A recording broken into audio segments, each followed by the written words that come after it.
David, our guest today. You're gonna have a good time, people. Brett Goldstein, most famously known as Roy Kent, the gruff alpha male on Ted Lasso, which you got 2 Emmy Awards for. Yes, it was good to talk to another gruff alpha male for me.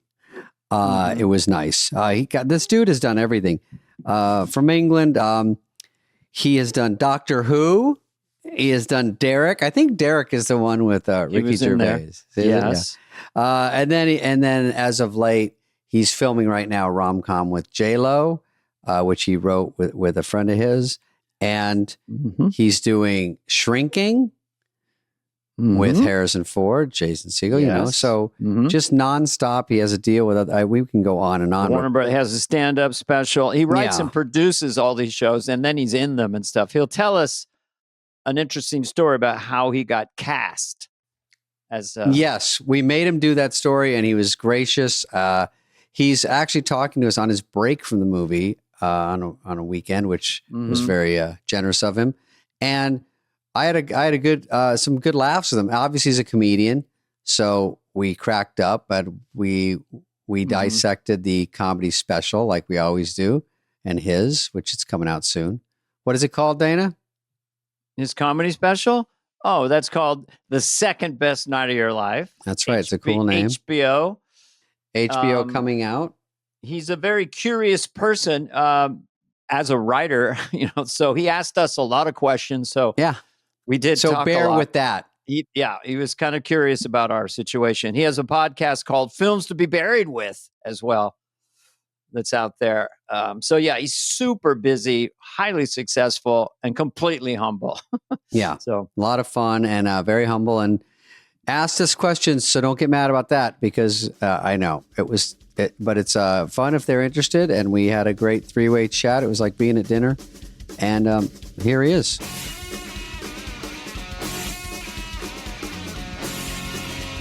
Guys, how are you? How are you, Brett? Hey, somebody looks like their picture. Nice to see you again. Of course, you remember when you met me. Yes. You do?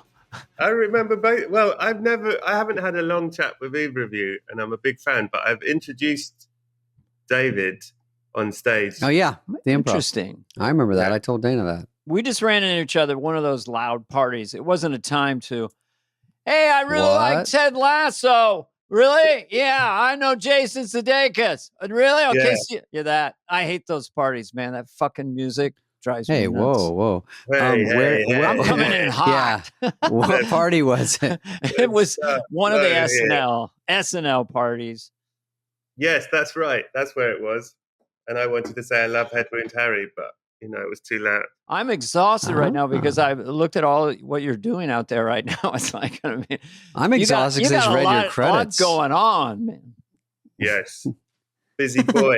He's like, yes, and that's why I have to jump off right now. Thanks. Can I ask you a question? Like, what, I know these are sort of cliche in a sense, but I guess like in 2017, 2018, you were kind of regular famous. You've done some things, and then Ted Lasso, and you became extra famous. Yeah. How long have you been extra famous? This has been like 3 years since people are like, hey, are you? And do you remember the day? It was a weird thing where we did lockdown, and when we came out of lockdown, we suddenly were pointed at in the street.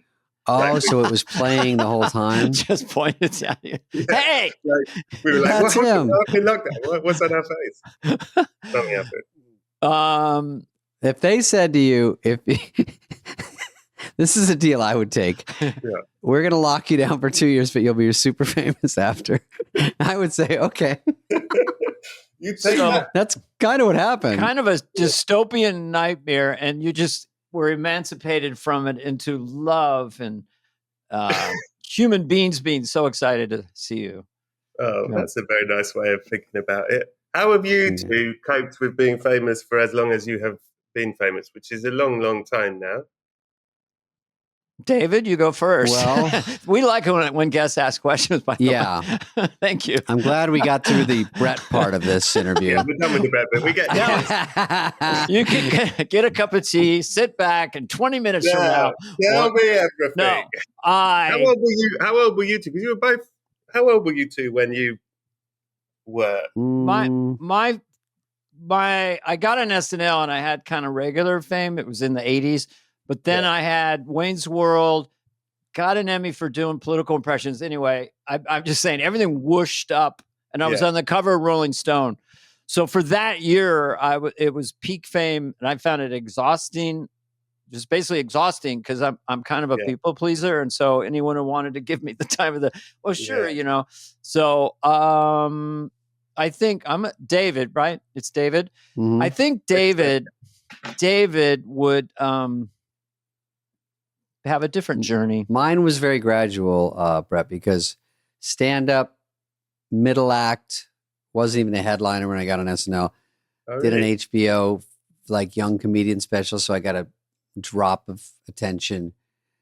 But got on SNL, but didn't do that much for a while. Dana kind of came out of the gate big, and I took a while. And then leaving that, and then a movie, and then another movie.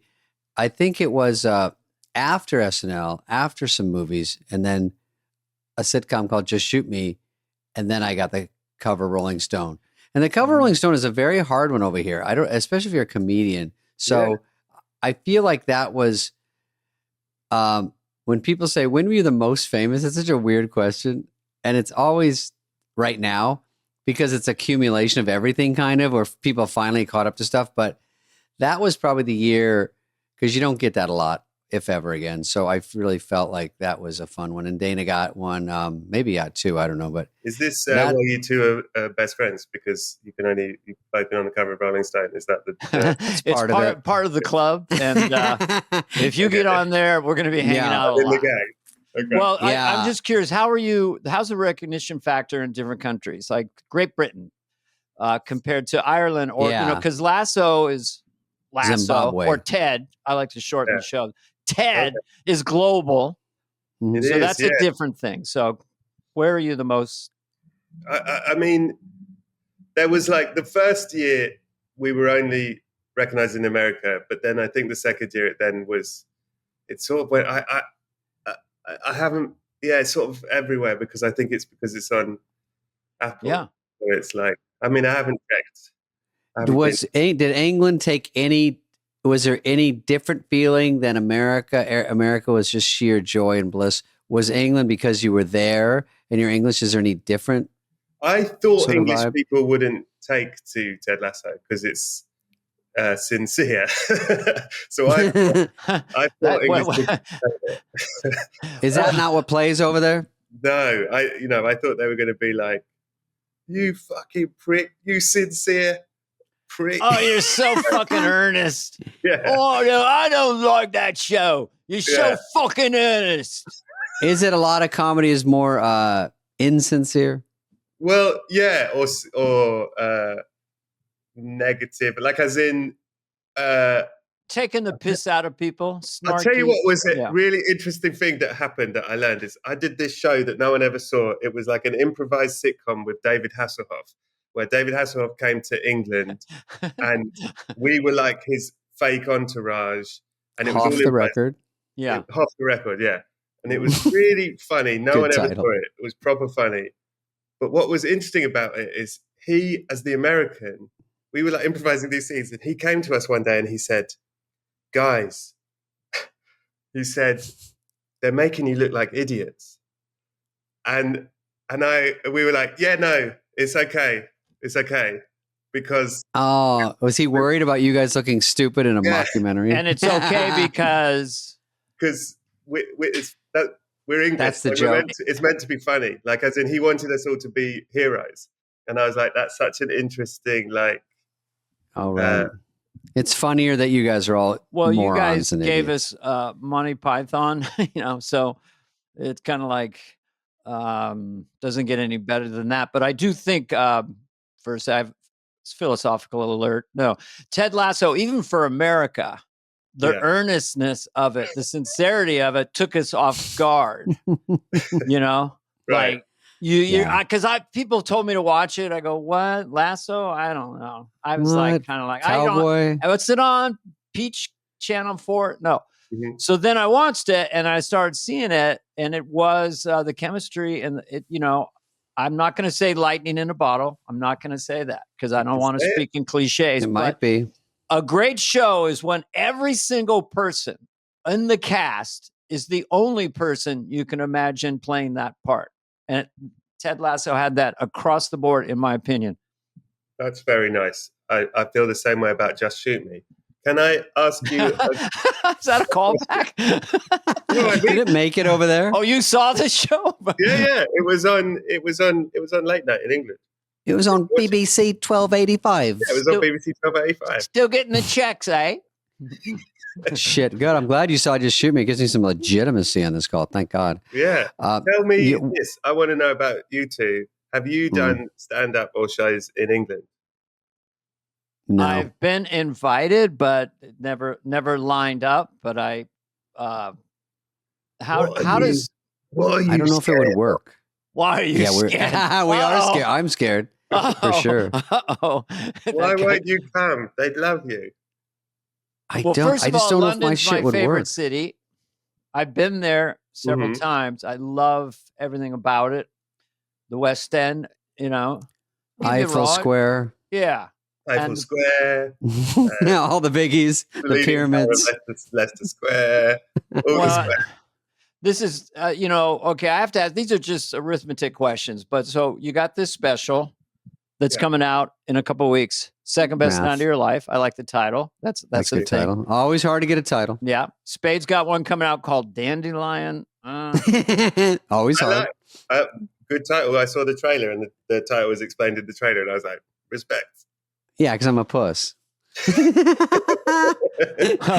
No one would guess that. Where did you shoot the special in England? Oh, in New Jersey. New Jersey. Oh, really? Yeah. Shot it at Inglewood. Bergen Theater, did you? At the PAC. Okay. In Bergen. And how many people?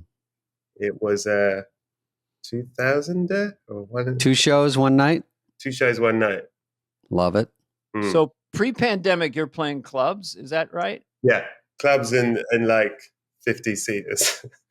My favorite size. You can't make money, but I like a 50 seater. Yeah. You know what I mean? But so then now your life has just went this last 5 years. It really did. But I think I was sort of. This is why I'm asking what age you were, because I was 38 when I did Lasso, I think. Okay. So I'd been doing all of this at a low level for a long, long time. So I think I just didn't expect any of it. But then when it happened, it was like, well, I'll be dead soon. So make the most of it. Yeah. You know what I mean? I think it must be nice to go. Next special. I'll be dead soon. If you're 38 and you're doing pretty well, you probably go, it probably would have happened by now. And exactly. The odds get higher that, you can be famous, but then to have a game changer is very rare. Exactly. Yeah. I'd long given up on sort of a big thing happening. Yeah. I thought when I got SNL at 31, I'd been in the clubs for 10 years and I'd auditioned for SNL several times in clubs and just thought it was sort of over.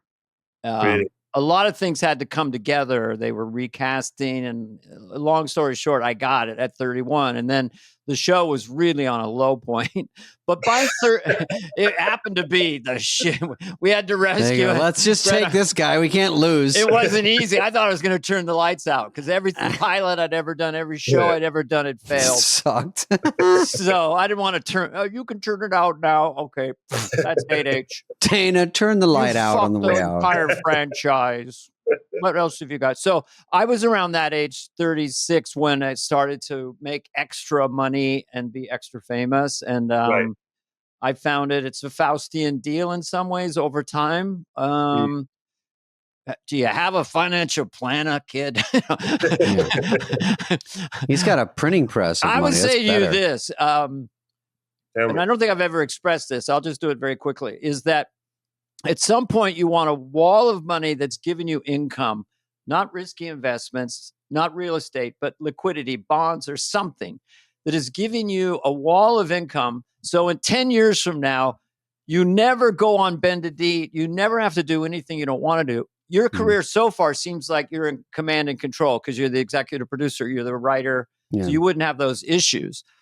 But whatever money you think you want, you just want to be completely done by 50. So you have 9 years, 8 years. Okay, I'm going to play back this podcast, and I'm going to have to write out what you just said because you lost me at bonds. Well, it doesn't matter about bonds. Mailbox money, just money that comes in when you're not working, so that you can pick and choose your projects. That's all. But I think you already.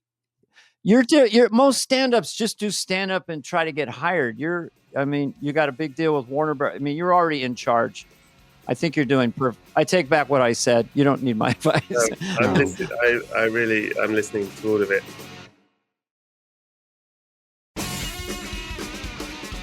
I have a question for you both about SNL that I'm curious about.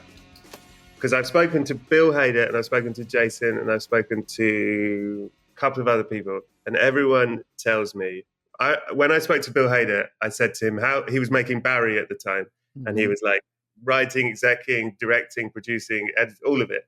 And I said, how do you cope with the pressure of that? That's such a huge, huge undertaking. And he said, anything's easier after SNL. Oh, wow. and I wonder if you two feel this way. Like, the machine of SNL seems to me so fucking insanely stressful, and sort of the ego of it week by week, that you could be in a sketch, then you're not in a sketch, and you're the king for a night, then it's gone, and then week on week.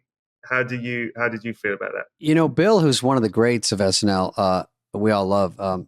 I think maybe what he's saying is that at that point you're on the upswing and you're trying to get to a level where you're not going to give up on showbiz. You know, everything's going on. Like, you've all been in that position. We've all been where, am I going to do this forever? Because I just barely making it. And that's the stress of SNL. You're going to get fired every year. No one's treated preferentially, really.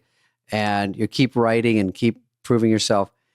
With Barry, maybe, which sounds such a hard undertaking, is he's already got to this point and he's been given something, and now it's just not fun, but fun and hard. But maybe there's something. I can't imagine something that hard. SNL was horrible, but it's in the past. But the new thing would seem harder. Like, okay, it's right in front of me. I got to make this work, which luckily he did. Dana, what do you think? Well, I would say all that is true. It's an emotionally violent sport, SNL. But over time, if you write your own sketches and get some friends together, it might help out, but it's coming from you. And then there's no time for someone to overthink it. Was great for my ADD brain. There was no real direction. You direct yourself. The director's just trying to get the shots by the seat of their pants. Nothing. And so you're a master of your fate in some ways. There's whimsy to that, but then you have control. And so when I walked off, I didn't have the confidence. I was being offered multi-millions to do a couple of films that were complete mistakes, because then going from complete control to no control, 100 takes, they edit the way they want. I did this thing in a scene, which I thought, okay, I nailed this. I looked at the monitor, saw it in the film. It's been cut to pieces. What I love about your resume so far is that you're Bill Hader. Bill Hader bet on himself. He could have made a Stefan movie, let's just say 15 million. Sure. He could have stayed at SNL or done another variety show. He bet on himself. He just said no. And now he's like, he's a Coen brother, or he's Kubrick. He can do what he wants. The second, or he's a Paul Thomas. So what you're doing is already fantastic. You're making shows. You're in control. And the only time I've been really unhappy in show business, like truly unhappy, is being on a set or in a project where you look over at the brain trust around the camera and you're like, oh, we're fucked. Yeah. This is not going to work. Right away it's not working. So just do what you've been doing. You're in charge of your, So far, this podcast is really lovely. So thank you very much. Right. We're going to transcribe Well, don't let them dangle a shiny arm. You make it so popular that you're tempted to do some movie you don't want to do because all of a sudden it's whatever cartoon money would be, and it wouldn't. The money is only about freedom. The only reason to have money, from my mind, is to have freedom to work or not work, freedom to how to work. By the way, I'll just ask you, do you have shiny things that speak to you, like watches, cars? Do you live, which is totally fine? That's the beauty of it is I don't I always made enough. Before this all happened, I always made just enough. I made enough to pay my rent. I made enough to go to the cinema, which I like doing it. And I made enough for black t-shirts, which is all I wear. That was it. And so when all this happened, look at us. Oh God, all I need is the cover of Rolling Stone and we can be a gang. How do you? I can't afford that shit. Why, this one might be. I have a stupid regular shirt on. All I wear is I have a good question for him, Dana. Watch this. That's good. Fastball coming in. Okay, Brent, if that's your real name, Brett. So Brett, Brett. If England is doing an SNL. Yeah, they are, right? England is doing SNL, Dana. Did you know this? Yeah. Yes, I did read about that. That's a big story. We haven't talked about enough. Yeah. Obviously, I don't think you would want to be on it as a cast member, but what are your thoughts about that? That sounds right. Because I was thinking, what's the equivalent of SNL over there? And then I just thought, oh, wait, I think they're doing one. They're doing one. Yeah. They just announced it. Yeah. I think there are so many fucking great sketch comedians and comedians in England that it could be amazing. I think for years, everyone has tried to do an SNL and failed at it. So I think making an actual SNL might be the answer. Instead of a knockoff. Yeah, instead of going like Sunday morning recorded. Like they're always trying. Right. And I've noticed, I think what they've always made the mistake of is they go to like the Edinburgh Festival and they find a sketch group and another sketch group who aren't friends, don't know each other, and they go, they sort of mix and match random people. Whereas I think if they go to the groups that have chemistry and have built something and put them in stuff and give them some autonomy, I think it could be amazing. It could be. But I think that's a good observation. I think on SNL, John Lovitz, when I was there, knew Phil Hartman and Jan Hooks knew these writers, and there was a chemistry that started right away. And you need it right away because that first viewing, people will be like, "Is this any good?" That's the pressure of like they don't go. You know what? We'll get it gelled around show 15, and they're like, "We're gone." So that's the scary part. The pressure. Get it right away. And if you have people that work together, that would help. Like they come in with something.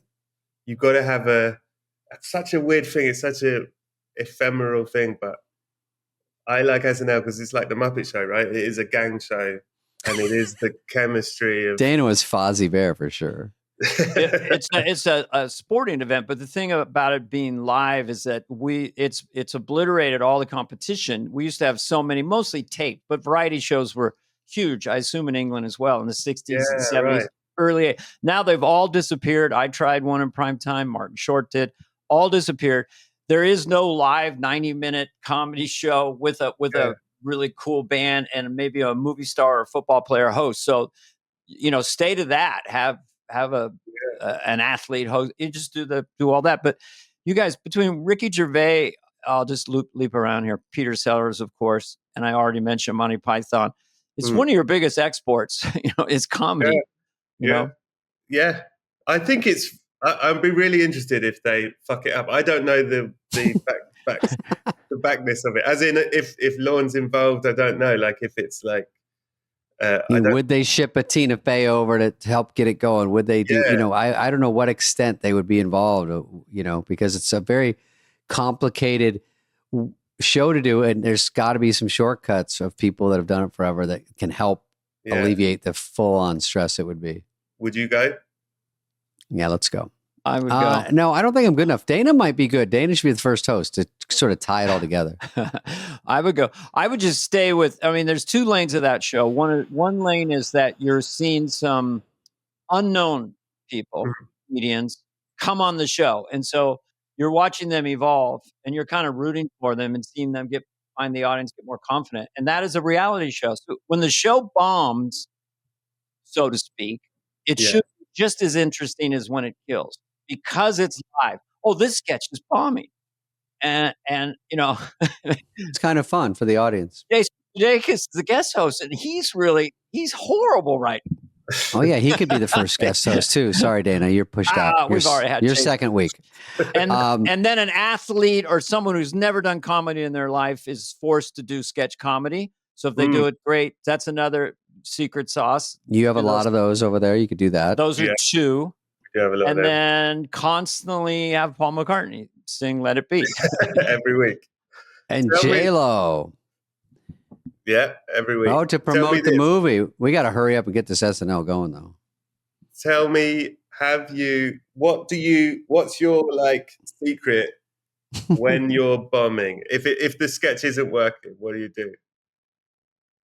Do you feel Dana's bombing if he's on stage? Well, Will Ferrell famously, no, I could easily, that show can go south in a second, because it's so under rehearsed and live. Yeah. The audience can be weird. Yeah. Will Ferrell is famously the most, like, if a sketch starts to bomb, his commitment goes up exponentially. Goes harder, yeah. And so, yeah, you just sort of, it's all madness, but it's very much under rehearsed, and there's rewrites right before you go on, and it's you're going to get it right off the cue card, but that's what gives it this chemistry, this excitement, So, and live from London just sounds funny to me. It's a little bit like The Clash, London Calling. Maybe that should be the theme, but live from London, it's like, is there any other town it could be from out there? Yeah.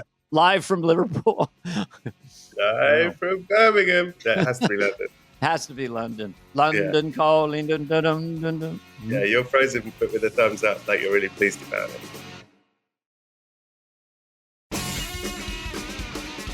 Films to be buried with. Mm-hmm. Been doing that for years. Yes. And it's really the premise of, and I did think about it, movies that affected you. It's like the film that made you cry the most, the film that scared you the most, the sexiest. Exorcist scared me the most. Yeah. 2001: A Space Odyssey at 13 in a Cinerama Dome in Seattle blew my mind. Basically, wow. Didn't have any precursor. Like, what is this about? And everything about that movie. I actually, a few years ago, they did the 50th whatever anniversary. And I saw it 6 times over 2 months at the ArcLight Theater in LA. It's just kind of a spiritual experience. Yeah. It's a meditative experience. And I don't know why Kubrick, how he kind of does that. What is the secret of the off-kilter acting? Kind of, how, and the casualness, they're getting the sandwich in the spaceship, and all they know is this thing's been around. There's some magic to that film for sure. I think it's a wonderful life. I don't know why, but even if I bring this up in casual conversation, I get choked up. He's back. He's back. We're talking about It's a Wonderful Life. Talking about movies. Yeah. It's where that his life, the angel, he sees what it'd be like if he wasn't born. And then he's euphoric, and the townspeople show up, and someone says to his character, "We heard George Bailey was in trouble." That always stuck with me. We heard, and I've always teared up about that when I bring it up. You don't have to tear up now. I could, a little bit. You are. There's something about that, So what about you? What movie? Start crying. What scared you the most besides Tommy Boy? You see the? Did you see The Exorcist? I did see. You know what? I saw The Exorcist when I was young, and I thought it was stupid. And then I watched it. You got scared later? Yeah, I got scared like a year ago when I watched it. I was like, "Oh my god, that is so scary!" I didn't think it was scary when I was little. I would never watch that. How old were you when they saw it? I was like 6, and I was like, "This stupid little girl with her spinning head." That's bullshit. That's interesting. First grader. Dana, ask him about.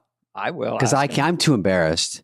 Ask him when he did that audition, which he's probably talked about for Ted Lasso. Did you film it alone in your room? I have to hear every goddamn detail. That's so funny. Well, just set the table for you're a writer on Ted Lasso. There's a part, and you're thinking maybe I'm writer on Ted Lasso. I love it. I know you've probably told it's the best thing you've ever done. Embellish it this time. Let's get some details. Right. Give us extra. I will give you. I'll give you one extra detail I don't usually give. All right. We're writing it.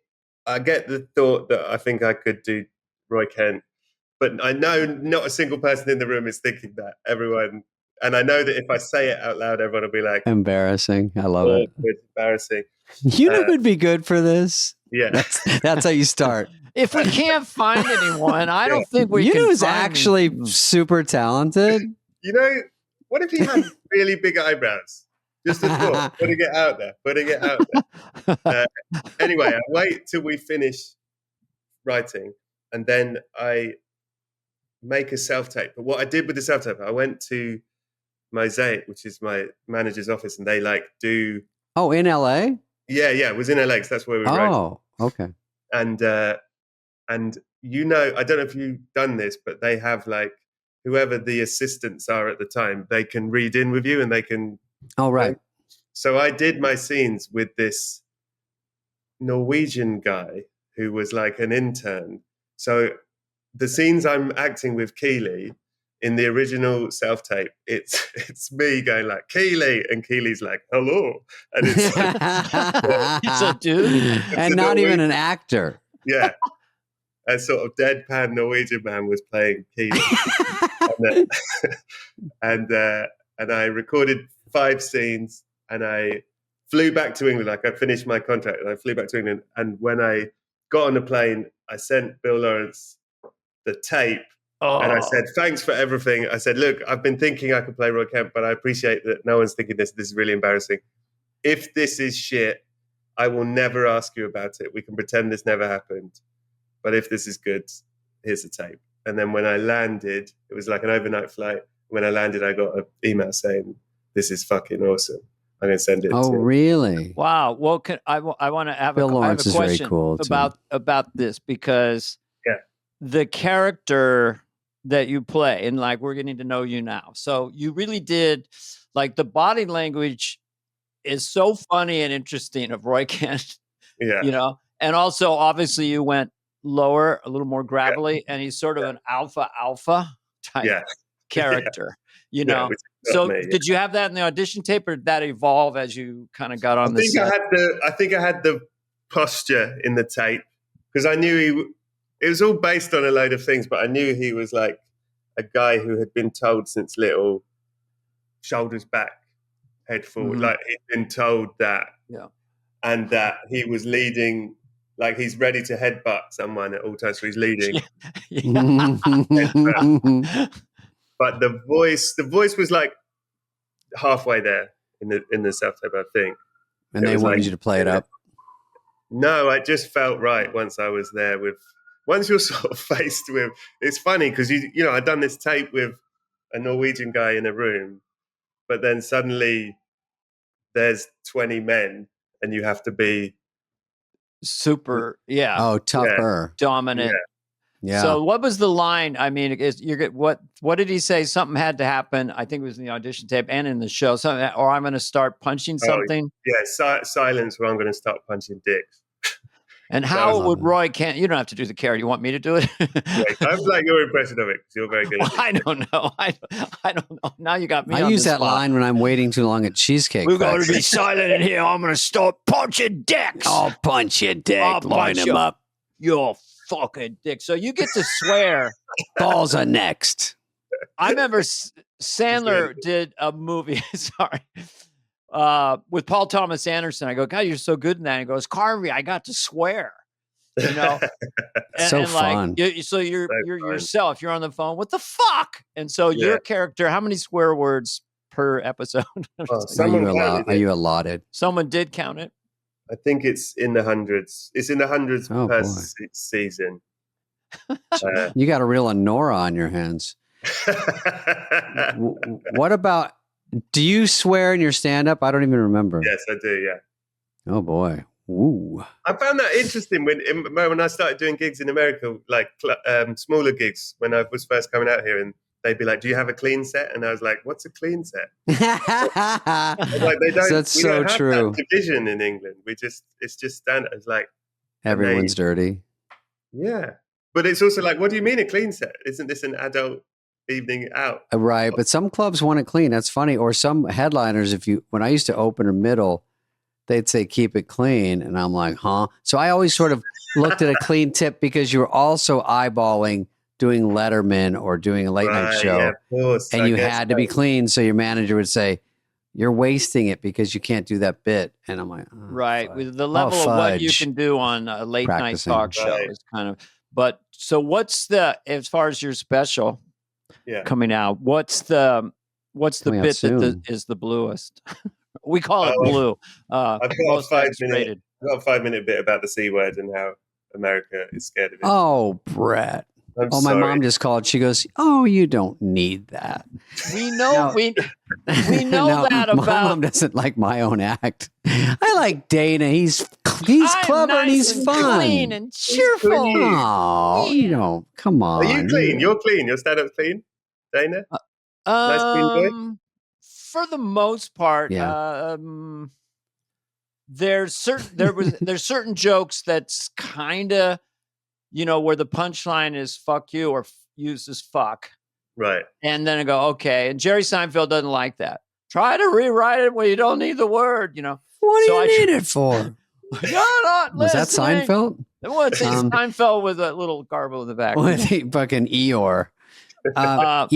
We also both do corporate gigs, me and Dana, and when they say do an hour, do 45 minutes and keep it clean, that's another way we work. And if I watch Dana on these, we do them together sometimes, he's not 100% clean, but you don't even notice it. The whole tone, the whole vibe is fun. And it's really because they said, one guy told me, he goes, "We just say that because Martin Lawrence did 20 minutes on eating pussy." And I'm like, oh, okay, well, we get where the line is. That's now. where the line. Okay, I get. So somewhere under, I got it. But that's what they're fearful of. Something happened once where people complain and you go, "I got it." You won't even notice I'm dirty. It's so goofy. My goal is to get them to laugh at minutia that's been wound down into madness and get them to go with that for an extended period of time. And that's its own sort of pornographic, I mean, you must have bits in your act that maybe you get more laughs than you think they deserve, or less laughs, or ones that you think are the most challenging for the audience in the sense of how abstract they are, or, everything is all the above. That's very interesting. I guess yes. There would be stuff I wouldn't do if it were a corporate gig for sure. But I still am I think I just fundamentally object to the idea of here is 200 adults in a room, and because it's corporate, they don't want anything rude. Can they handle it? It's yes, you can handle their children. I'm but they're still people. I think they'll probably really enjoy it. I do get. I want to do 10 minutes on eating pussy. I do get. Hands up. I get that. Everybody has that bit. We've all got that in our back pocket. But the audience wants it unbridled. But there's always there's the CEO, the company, and then there's the people who've been hired, and so they just don't want to offend HR one department. Person. But the audience, by and large, they're adults in America in 2025. What if they haven't heard? Yeah. It's about people complaining and getting sued and saying, "I was so offended, I was shaking." It's because of Brett's filthy act? Who cares? Stop thinking about eating pussy after that. I couldn't stop. I couldn't start doing it again. It's not too late to drop in a bit, go to the Comedy Store and just insert it into your special and just say, "I don't know why I thought of this." But when you tape this, which I think is out now, April 26th, I believe. So I think it's out now because we don't know what day it is today. We don't know what day it is. Sorry. Yeah. I think it's out. 2023. Anyway, we'll see. Yeah. But Brett, I just did mine, and all you want to do is have one of your best crowds. I mean, they're obviously coming to see you, but the cameras sometimes throw people and it turns into a pretty good crowd. Yeah. How was yours? Tell me the truth. Mine was... I did two. I did the same kind of thing. 2 one night. I think when you're Sandler and you've got an almost unlimited budget, he was just taping almost everywhere he went. Small, big, really thought out. Yeah. He pictured like a movie, and I think PTA was involved in one of them, and maybe the Safdies. So he's got a lot going on and a lot of fun, and it's fucking great. So I'm doing the more common 2 a night. But yeah, I went to Denver, which is a great comedy town. And I did come out. The last one I did, the crowd was tougher, but they were masked. And I wasn't sure of that. And when I went out, they sounded muffled, which was a good... You know they were wearing masks? You know what? They said we can do it in Minneapolis. Austin says no. And they said Netflix isn't agreeing to do it with Austin because of the parameters. But the parameters were they wouldn't wear masks. And I didn't know what the parameters were. I go, oh, but we can still do it. They go, yeah, we'll just do your next gig in Minneapolis. We'll just sell 2 shows. And then I was so in the zone about my own shit. I was like, oh no, because the opener wasn't doing as well. And I'm like, do not give me a rough crowd tonight. Please, God. Yes. And so that was, but this one was obviously unmasked and super fun. So I got lucky. Also, you have 2 shows that people don't know. You're sort of combining the 2 shows. Sometimes you use most of one because sometimes you just hit one way better. What did you do? More of a combination? Well, I had that experience. Everyone had said to me, "Oh, your special crowds are they're so up for it. It's going to be amazing." And then that first crowd, you can tell, right? You can tell by the one joke announcement. Yeah, anything. You just walk out by the cheer. Yeah, and that first. There was so much stuff, and there was so wires everywhere, and there's stuff in the lights. way, and cameras swooshing around. Yeah, and I think it does throw them, and like the 7 o'clock's quite early, and that was the first show, and a little early. They're not drunk. They're just wide-eyed. And I did that offstage thing, and they went yay, and I thought, all you got was a yay. Well, I think it was like I know, that's funny. Also, they bring them in a little earlier for that early show, so they're sitting forever. I don't think there's booze.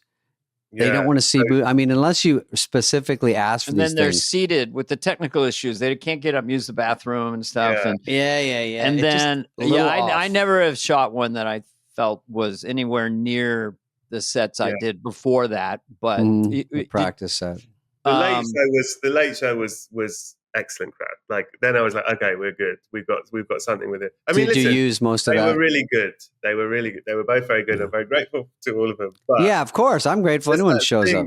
When we did a show in Minneapolis when I toured, and that was the best crowd I've ever. known. See, that's why I said that'd be a good one. What theater were you in?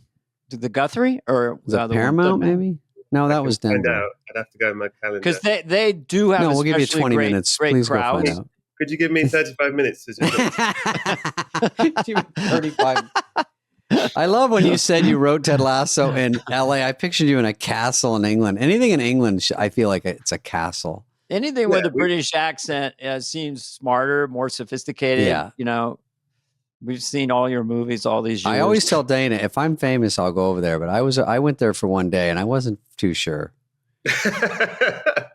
We went for Grown Ups, that movie, and we all went over there and stayed at the Soho. What's up? There's a gig in London that's the best gig in London called Always Be Comedy. The man who runs that gig, James Gill, he is obsessed with you, David Spade. I'm telling you, off camera, I might hit you up and say, hey, tell me about this thing, and I might go do it sometime. He can't believe I'm doing this podcast. Like, he's so excited, and he said, get him to do my gig. Like, you will be very famous in that room. Took you 44 minutes to get to this, but this pitch. But thank you, and I might hit you up. So unblock me, and I'm going to hit you on Instagram. And then all my messages flood through once you unblock me. I'm like, dude, I just saw you in the parking lot at the Improv. Say hello. Why did you drive away as I was chasing after you waving? I really just have to look at my act like, you might, because I didn't get a chance to hear your whole hour, obviously, but I have to wonder, the big subjects work overseas: politics, marriage, relationships. Mm-hmm. And when I look at my act, I've got to see what I have to throw out because I just don't know, Well, also, but there's much more. Everything's fucking everywhere right now. Like, I think the stuff you're scared wouldn't work would work. I should just try it and see what happens, because I'll blame them. Everybody looks at Daily Mail because it's crack cocaine for your brain. They sift through the commercials and try to look at an article. By the way, do you have enough money for Daily Mail Plus? It's a real question. Dana, they just added a plus. It's $1.99, and I told them to get fucked.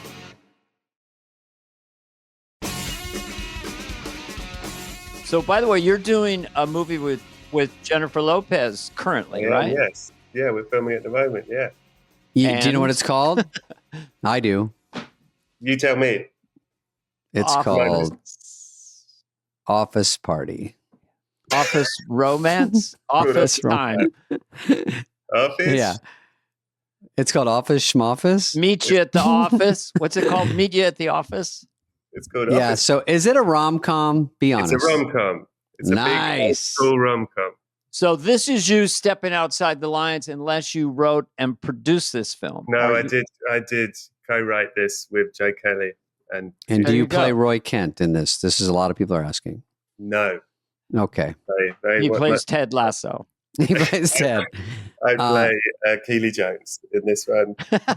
J-Lo, in my brief encounters with her, is quite sweet and funny. Is this true? She's so funny. She's very, always very funny. And she's always friendly. Brilliant comedy actor. Like, underrated. Like, when you see her live, I'm like, fucking hell, you're good at this. Like, she's a really, really good comic actor. So you just said you wrote it with your friend. Is that what you said? Yes, Joe Kelly. And so you get up on its feet. Yeah. And then you figure out who's the leading lady, who's the rest of it, where you shoot. That's all. You're in on all that? That's great. Yeah. Oh, yeah, great. yeah. We wrote it on a train while I was making Ted Lasso. We sort of had the idea. Did you think of calling it Office Train? We did. We thought called it Office Station. You could all do it. It could all be played on the train. How did you try to make it spin? How did you spin it? Because it is a genre. What's the sort of rough pitch? Yeah. The hook is, I suppose, I can't tell you much, but I can tell you the aim is it's like a really proper, classy, old school rom-com, like a Nora Ephron type film, but with hard R jokes. Oh, okay. Oh, good. Got it. That sounds any aliens? And aliens. And okay, good. That's another good hook. Is it too late for David to do a nice little cameo? He walks in. What about the guy that steals the girl? Is that part taken? That's me, dude. This stuff. What else could you bring at this very late stage? That's it. That's my only move. The good-looking, dashing dude that runs in, and she glances at me and sprints toward me. Out of here. Hey, this dude! I didn't know about this guy. He was on the planet. Bye-bye. So I think rom-com with R-rated is interesting. I can't really think of one, so I like that idea. Yeah, I sounds think, more real. Yes, hopefully. I think it's gonna be good. I like that. Yeah. So of your two children, Ted Lasso and Shrinking, which one's your favorite? Get off my couch. Get off my couch, Chewie. I'm not Chewie. I'm Brett. You're Chewie to me. I'm Harrison. That's Harrison Ford. I love that show, and I love Harrison Ford in it. My wife. You can't see our shaking fingers. That's a big part of it. I know. No one gets mad like Harrison Ford. He's so good, man. My wife. That's my picture. That Chewie, your ticks got in my soup again. Chewie, get me out of here. Shut the fuck up, Chewie. It could be. He should be Chewie Doo, like Scooby Doo, like a collab. So we're entertaining, Brett. So Chewie had sex with Scooby. Oh, I guess I'll give up. We can go anywhere you want. Where you're going to play Hercules potentially. You did a cameo, and now you're in the Marvel universe. Yeah, well, I mean, gun to head, I can't say anything, but at the same time, I think that's probably it on that one. Okay. I like gun to head. Because I thought, what's the difference between Hercules and Roy Kent? One is a Greek god, and the other one is a hairy guy from Tooting. From Teterboro. That's a good what is it called? What's your favorite soccer team called? Tottenham or something? Tottenham, yeah. How'd you know that? Okay. Who have you been speaking to? I did talk to my soccer buddy, Bobby, and I said, because I have a Tottenham shirt. Oh, do you? And I don't even know why, but he gave it to me. And so I wear it, and if people ask me one question, I fall apart. So I just like to puff up. Is Brendan Hunt dating Hannah Waddington? You're reading that off the internet? Dating Rebecca. Oh. Oh, Rebecca. That's right. Oh, no. Hannah Waddington's her real name. Is Brendan Hart dating Rebecca Waddington? Oh, do you mean, hang on, what's the question? I don't know. He doesn't know. He's reading the internet or something. I'm looking who's the bad apple in the bunch in that cast? In Ted Lasso. He's the difficult one. No, you said in Ted Lasso? Is that what you're saying? Yeah. Who's the bad apple in the cast? There genuinely isn't one. And I know that's an annoying answer, but like, I don't. Who's the most difficult to work with? Go ahead. Dana on this podcast is the most out of us two. Juno Temple is coming back to play Keely. Oh, right. It's coming back. Right? That's correct. Yes. I believe so. Guns ahead. Isn't there a girl named Keely on the show? Yes. Keely, and there's someone named Keely? She's the love interest. There are people in the world called Keely, yeah. No. Is that a common name over there? There's not one person here named Keely. Really? You have no Keelys? 0. Oh, we got a couple of Keelys. Yeah, you got too many. Yeah. Were the negotiations tough to get the cast to come back, or were you guys locked into a certain salary already? We'd all signed like contracts in the early days, forever and ever. Mm-hmm. So they pick up? Yeah, I think so. Oh, that's good. Makes it easier. Yeah. Saves time. How long did you do Just Shoot Me? How many years was that? That was balls in your court. Well, we did 6 as a mid-season replacement, they call it out here, and then we went straight through. The old days was 22 episodes a year. So we did about a little over 6 years. My God. 148. Did you? I love it. Went over there, right? Is that where you saw it over there? Yeah, I saw it in England. Oh, love it. Love it. Did you, what was your trajectory on that show in terms of enjoyment? Did you always enjoy it? Was there a bit in the middle where you were like, I've had enough of this, and then you enjoyed it again, or what? No, I came from SNL, and it was options like Dana said. You could do your own show, like the David Spade goofy sitcom. But I had seen that if it didn't work, all your heat's gone. They don't give you another try. So it was an ensemble, a writer from Larry Sanders, Steve Levitan, and a good cast. And the network already liked it. I joined. They added me to a shot pilot. So we reshot it and added me because NBC was a little fuzzy they were on the, back and forth with it. So I got added to it and I liked it the whole run. I have to say that it was one of the most fun runs because everyone, they were writing for me, which at SNL was not exactly the case. They did in some, but you were sort of in charge of it. And then you've got everywhere you go is good people, like on your show, I'm sure. And that's always more fun. And then also it was a little easier than SNL, the hours. And it was immediately in a top 20 or top 10. And we were in a heyday of Seinfeld and ER and Will and Grace and Friends and Frasier. And so we were at least in the vicinity. We weren't those shows, but we were with them on the lot with them. And it was just all fun to see. Just a good run. I loved it. And last thing, and then I'll let you talk at the very end, is we had done, everyone had something in their career was good and bad.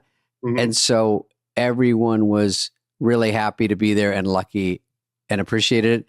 And I think some shows, people get cocky because it's their first show and it works. And so they get sort of out of control.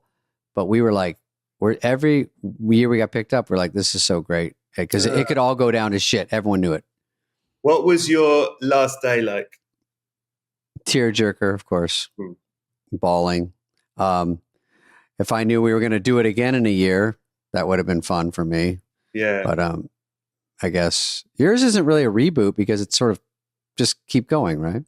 Yeah, there's been a big gap, and then we'll... Don't tell us any secrets, but you got Bill Lawrence, who's great. He coaches the women's team. That got out. Ted does. So it makes it sort of puts a spin on it. He's not nodding or shaking his head. He's giving us nothing. Point out, I've got a gun to my head, remember? I know. I think this is the good thing about Marvel also is they don't even say when they're releasing their movies anymore. It's smart. They say, we did a big one last week. You guys missed it. And we're like, you're too secretive about it. All right. What else? Good. What else for this young man, Dane? I know you had a lot, but we got to let him go. And we appreciate you, by the way, Brett. You're shooting a movie. You come in on the weekend. You help us out.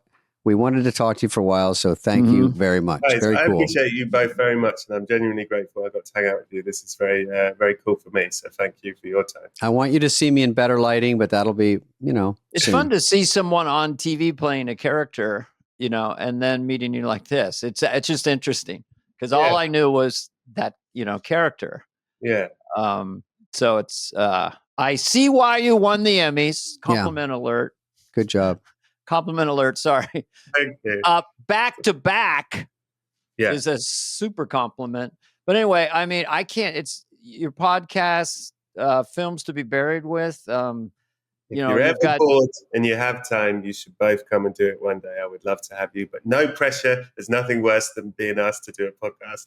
You're off the hook. But if I'll do that one in a second. I could talk about movies all day long, Right. But I want to know the movie before we go for you that moved you the most. Well, I talked like E.T. I find traumatic. Like I cried the most. Like I remember my dad taking me and my sister. There was like a re-release of E.T. and I was 3, 4, I don't know, 4, 5. He took us to see E.T. at the cinema and he was like, "You're going to love this." And we were crying so much that I remember turning to him and saying, "Why have you brought us to this?" Yeah. Like, what is this? This feels like abuse. This is not, there's no fun here. I'm devastated. It is pretty rough. If you're younger, I loved E.T. I'll be right here. I have the same build as E.T. Brett, not to plug my special, I talk about E.T. of all fucking movies. Of all movies. Dandelion. It's so random you say that.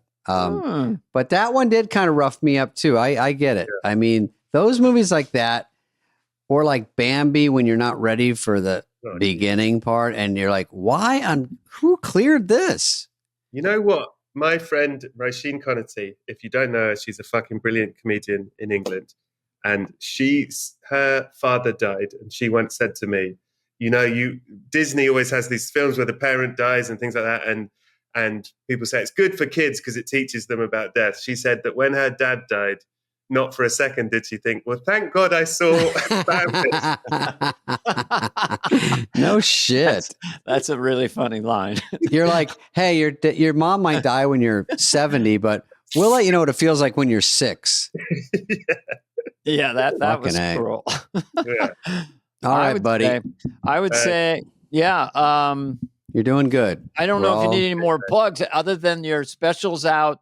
Shrinking's coming season 2, Ted Lasso season 4, and everything else. Your podcast, how you find time to do it? Do you guys do more than one a day, or how you stack them? No, I just do it. I do it the week. I don't like free time. I get.